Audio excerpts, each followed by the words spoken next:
सगळ्या परिस्थितीमध्ये नितीन तुझी कविता याच्यानंतर घेतो का तू? नितीनची कविता ऐकायची का तुम्हाला? ती नितीन तुझी कविता ऐकून जाणार सगळे. त्याच्यातला कांबळे कणतो ना, फक्त रडत नाही, कणतो. बरोबर आहे ना? आता तो कांबळे कणला नाही पाहिजे, तो लाडला पाहिजे. कांबळे हा एक विचार आहे. हा जात धर्म याच्या पलीकडे जाऊन एक भारतीय म्हणून जगलेला हा कांबळे.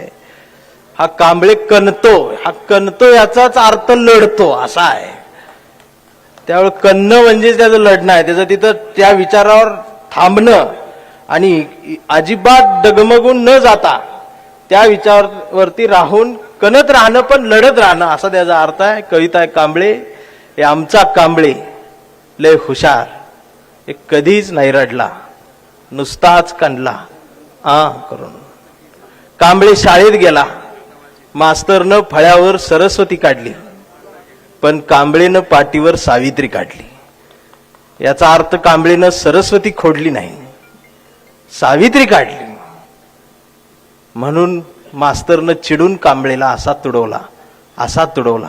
पण कांबळे बी हुशार, नाही रडला, नुसताच कणला करून. कांबळे वयात आला, विशीत आला, मिशीत आला. कांबळे गुलाबी झाला आणि प्रेमात पडला. मग तिनं विचारली त्याची जात. कांबळे म्हणला, वेडे मी माणूस, माणूस माझी जात, प्रेमात कसली आली जात. मग तिनं सुद्धा कांबळेला असा तुडवला. पण कांबळे बी हुशार, नाही रडला, नुसताच कणला करून. कांबळेचं लग्न ठरलं. घरचे म्हणाले मुहूर्त पहा. कांबळे म्हणाला जमणार नाही, फुले वाचा. नातेवाईक म्हणाले सत्यनारायण. कांबळे म्हणला पटत नाही, बाबासाहेब वाचा. भावकी म्हणाली जागरण गोंधळ, बोकाड तरी का. कांबळे म्हणला चालत नाही, गाडगे बाबा वाचा, संत परंपरा वाचा. मग घरच्यांनीच दार लावून कांबळेला असा तुडवला. पण कांबळे बी हुशार, नाही रडला, नुसताच कणला करून. मग कांबळे या पुरोगामी चळवळीमध्ये आला. चळवळीचे सगळे गट तट दिसले आणि कांबळे सर्वांना म्हणला, सर्वांनी एकत्रित या. फुले, शाहू, आंबेडकर, छत्रपती शिवाजी महाराज समजून घ्या, ही चळवळ समजून घ्या, एकत्रित या. मग दिवसभर बोंबलून झाल्यावर संध्याकाळी सगळे एकत्रित आले आणि एकत्रित येऊन आपल्याच लोकांनी आपल्याच कांबळेला असा तुडवला.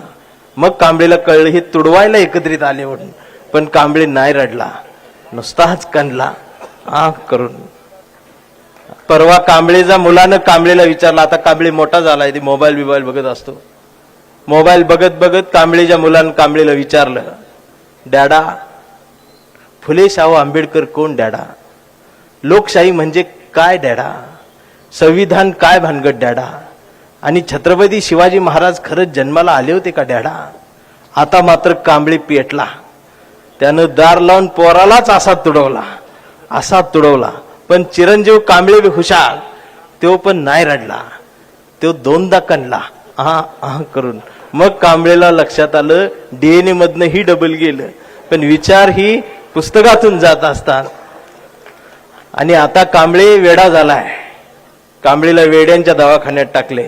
कांबळे वेड्यासारखं मानवतेच्या गोष्टी करतो. कांबळे वेड्यासारखं फुले शाहू आंबेडकर म्हणतो. कांबळे वेड्यासारखं शिवराय ते भीमराय सांगतो. पण कांबळेच्या एका हातात कुठल्या पक्षाची, कुठल्या रंगाची, झेंड्यांची चिंधी नाही. कांबळेच्या हातात या देशाचा तिरंगा आणि मांडीवर संविधान त्यानं उघडून ठेवलंय.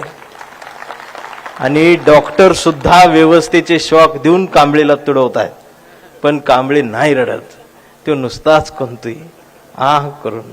हा लढणारा आणि कणणारा कांबळे जोपर्यंत आहे तोपर्यंत हा महाराष्ट्र पुरोगामी आहे.